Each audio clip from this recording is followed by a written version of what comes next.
Hi, and welcome to 3 Sales Essentials of Any Business You Cannot Skip.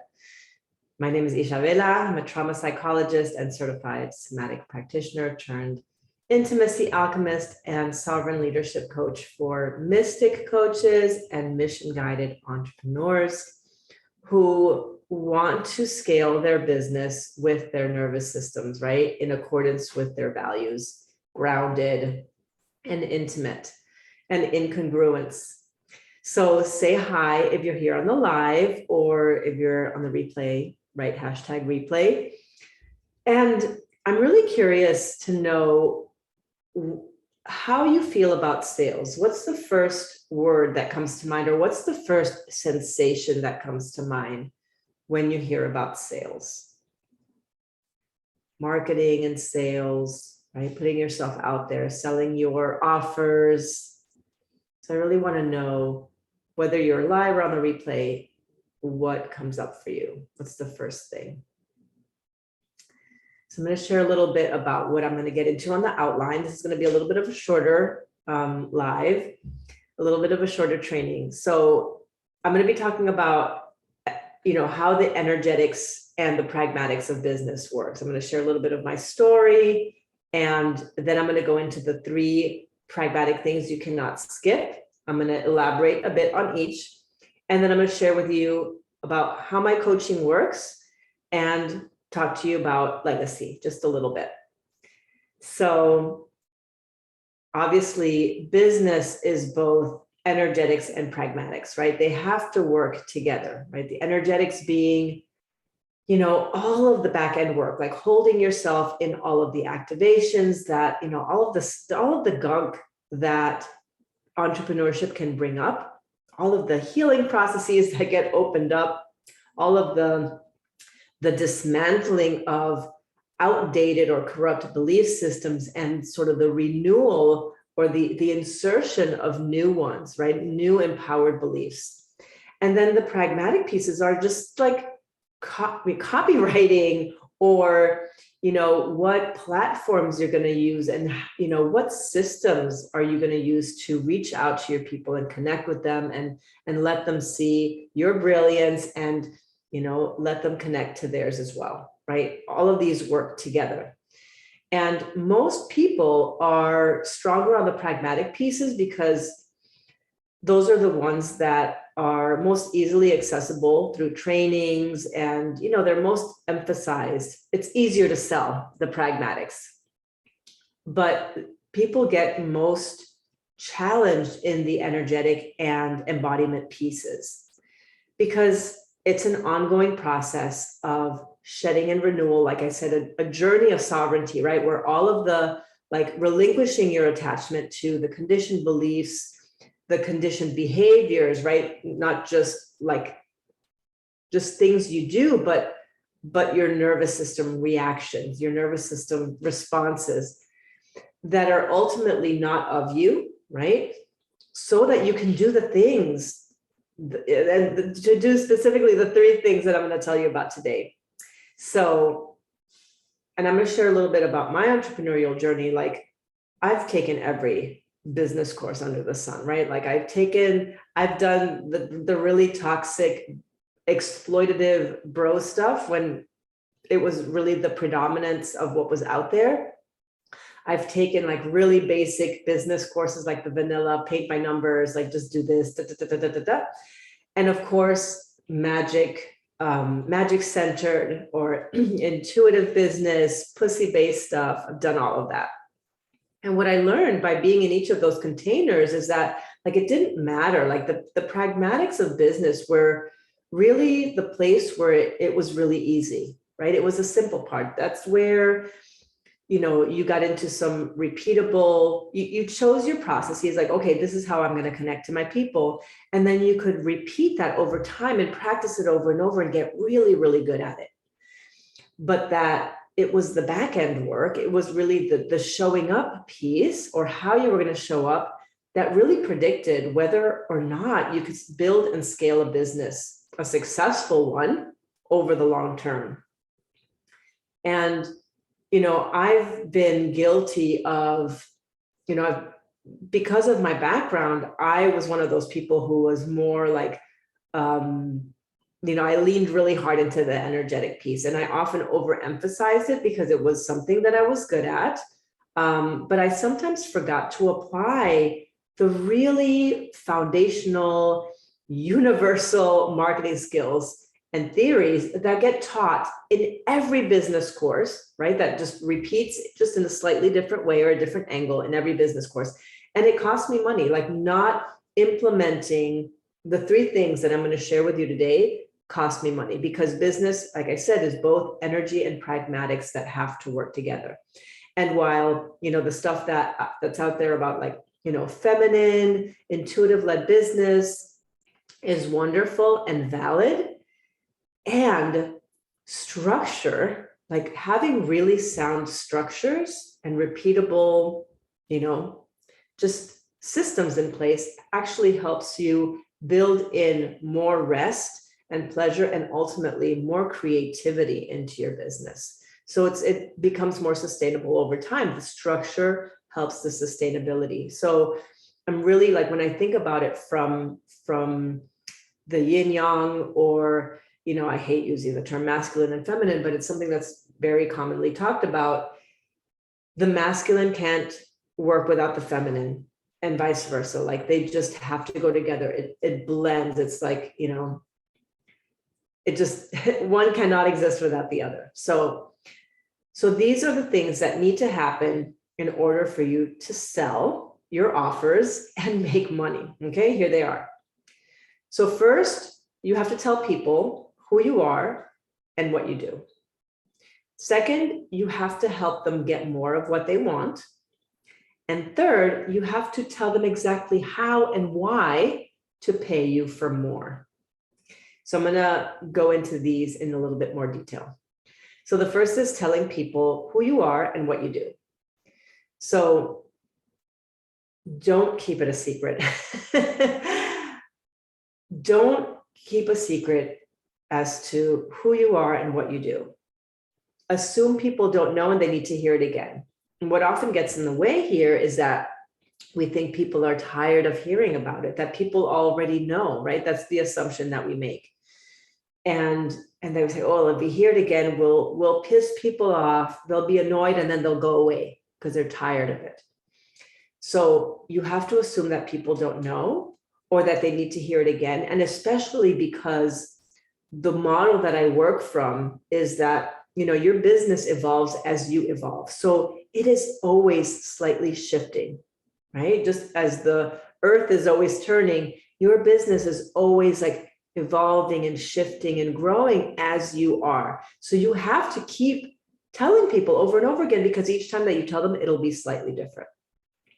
And a funny thing that I need to tell you is that, my family has no idea what I do or how I do it. They don't. And I still get really funny questions about that from them. But I'm sharing that just so that you can't tell people enough. You cannot tell people enough. So I want to hear from you.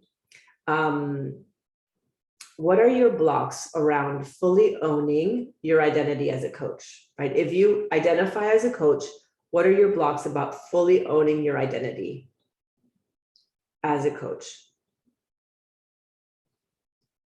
And are you afraid of being judged, misunderstood, criticized, ridiculed, especially by the people who've known maybe previous versions of you and who might be confused by your new identity as a coach, or, in whatever entrepreneurial role you choose to identify with?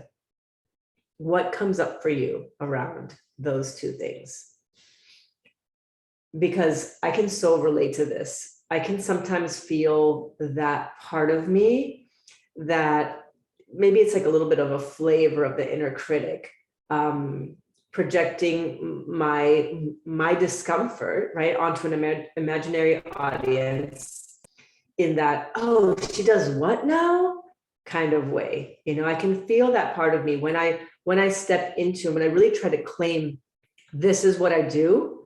I can sort of even imagine people being like, Really? Did you remember when she used to be like this and this and this? And I was like, but I've evolved. Like all of that stuff can come up as part of really fully owning your identity as a coach, as a healer, right? As a medicine person, regardless if you're a photographer, or if you're in another field, right?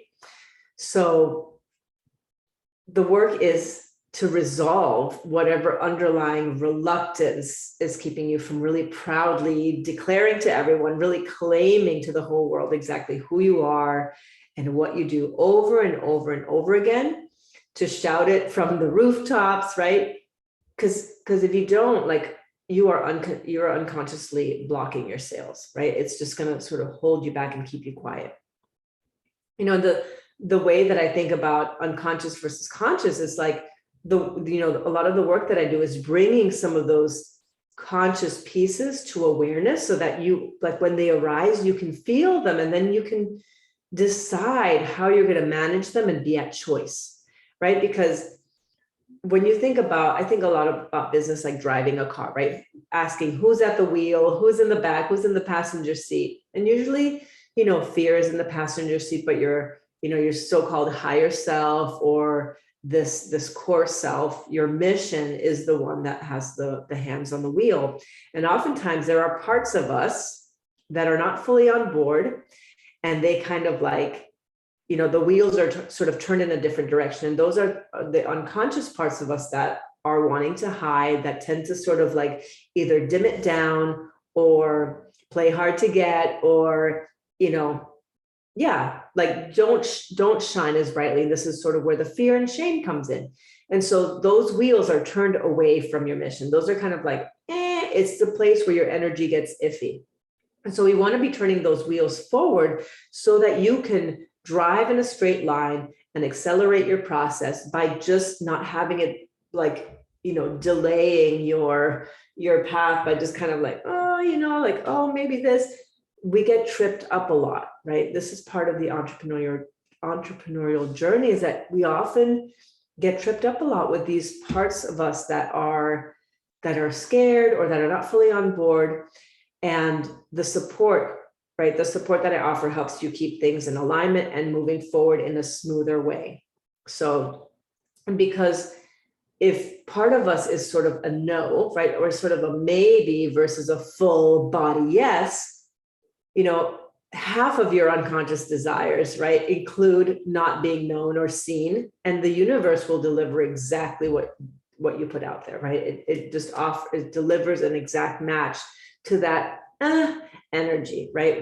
So you may be selling, but you're not selling as much as you could be. So number two, the elaboration of number two, help your people get more of what they want. This is often misunderstood. Sometimes you often see like, oh, tell them how to get more of what they want. But it's actually help them, actually be of service, offer them a transformational experience. It's the fastest way to getting them to believe you can help them, because they're having an experience, an embodied experience. It's not an intellectual experience, right? It's not from the neck up. Actually helping them gives them a full body experience of the work that you can do, versus one where you're just telling them and they just experience it intellectually. It's not fully dropped in.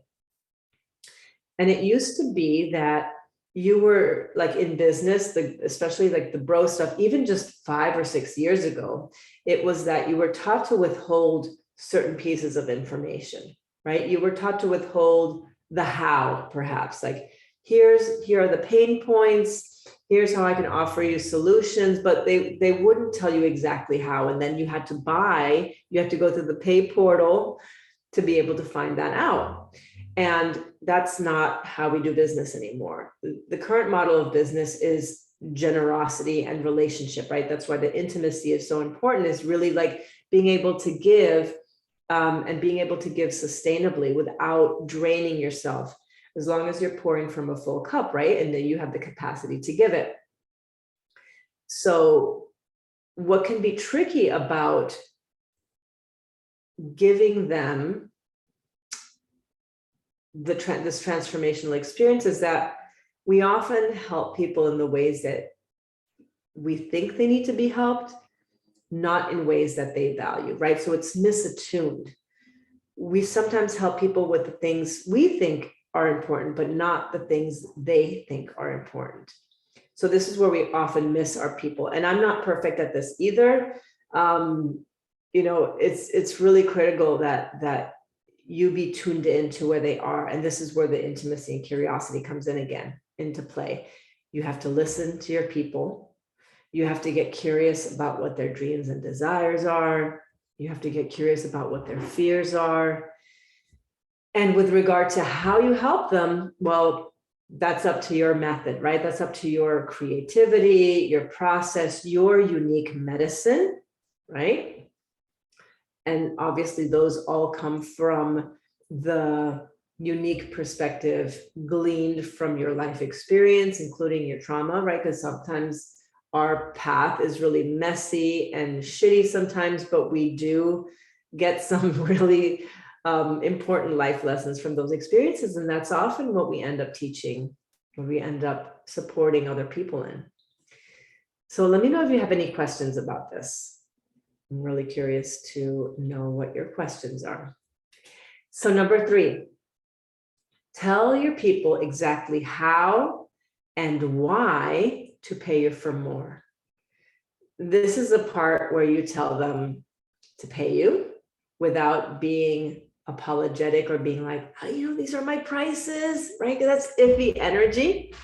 Without ambiguity, it's just kind of like very clear, it's grounded. You feel really like centered in your value. It's really like a non-issue, right? That's what safety feels in your nervous system. It's kind of like, okay, yeah, this is what I charge, right? There's no story around it. There's like, well, I was offering it this, and then I decided because I put this extra things in there, right? And then you're trying to convince them, right? So it's not apologetic. It's not ambiguous. It's just, these are my prices. I totally back these prices up. I am so clear on my value, right? So you want to tell them to pay you. You want to tell them how to pay you and what steps to take in order to take the relationship to the next level. So in other words, don't play hard to get. Don't be cagey and weird, right? Like, the love of your life is coming towards you and you're just kind of like, oh, I don't know if I deserve this, right? This is where we come into this iffy energy. So you want to answer the questions, how you can pay me, and you want to include a payment link, for example. This is how much it costs, and this is why you should pay me now versus tomorrow, right? So you want to use direct, very clear language, because when you are cagey or when you play hard to get, you confuse people and you lose them.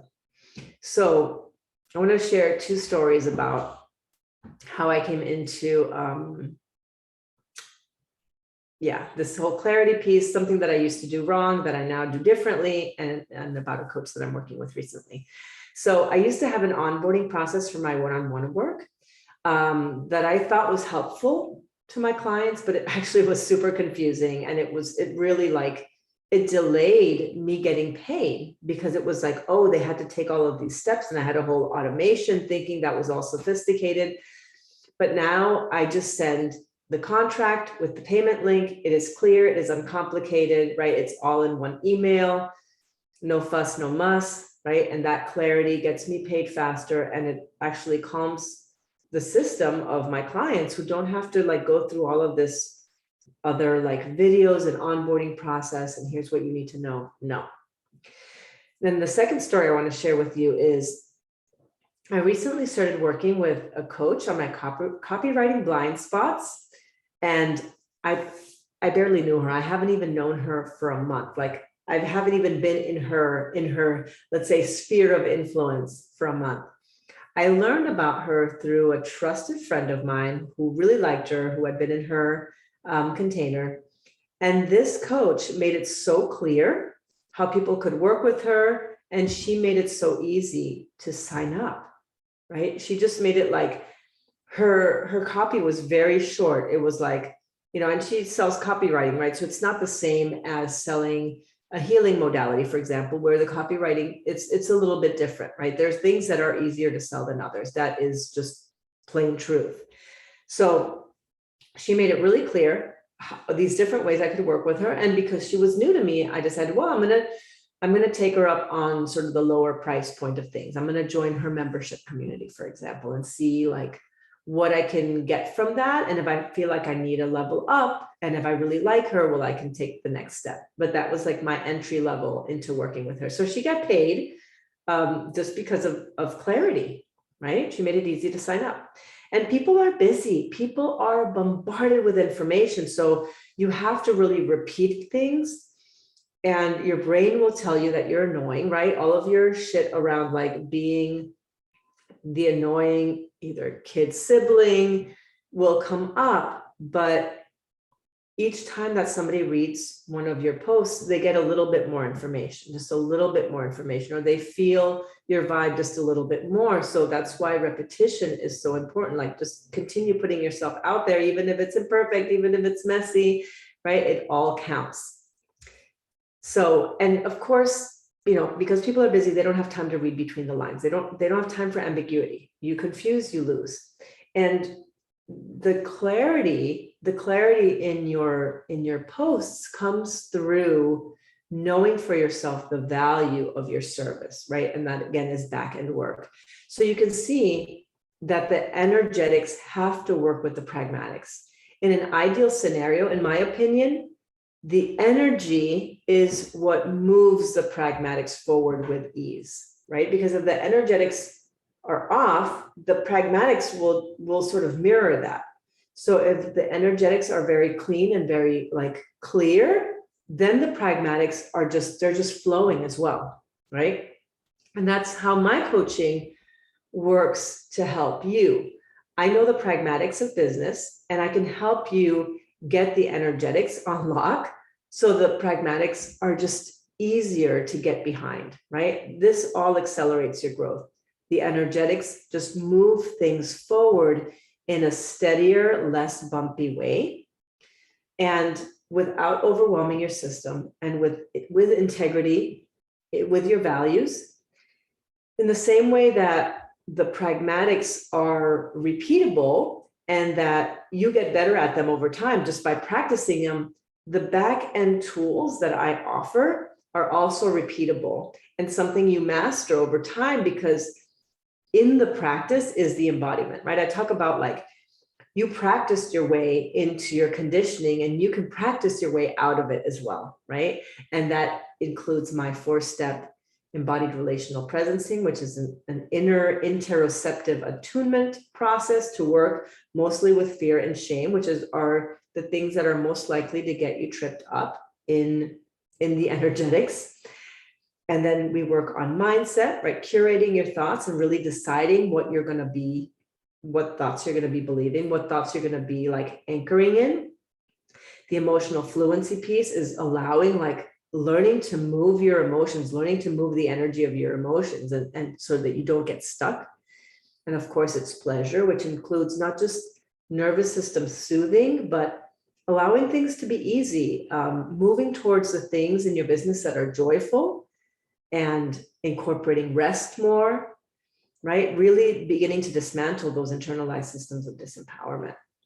And then, of course, the identity healing, which is the intimacy work, right? Really getting into those attachment pieces that tend to crop up, and that can sort of get in the way of you managing your internal audience, right? Really letting yourself be seen and really connect with your people. And then, of course, there's a boundary work, like managing your energy, building trust and safety over time, right? Really learning what your body needs at any given moment in your business.